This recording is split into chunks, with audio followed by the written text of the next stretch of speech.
జ్యోతిష్య శాస్త్రం ప్రకారం భాద్రపద మాసంలో వచ్చేటువంటి అమావాస్యను మహాలయ అమావాస్య అంటారు.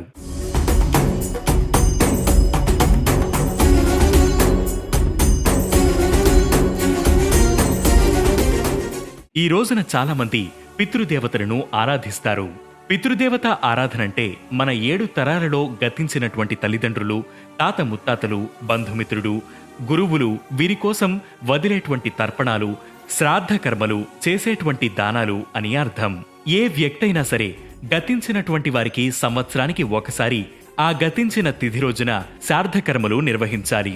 అలా శ్రాద్ధకర్మలు ఆ సంవత్సరంలో ఆ తేదీలో జరపని పక్షంలో భాద్రపద మాసంలో వచ్చేటువంటి మహాలయ అమావాస్య రోజున నిర్వహించినట్లయితే మంచి ఫలితం వారికి లభించును.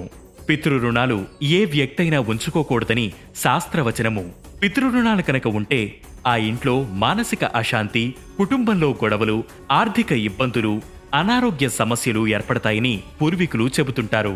శ్రాద్ధకర్మలు చేసి తర్పణాలు విడిచిపెట్టినటువంటి వారు పితృదేవతల ఆశీస్సులతో ఉత్తమ ఫలితాలు పొంది సుఖ సౌఖ్యాలు పొందుతారని పురాణాలు తెలియజేస్తున్నాయి.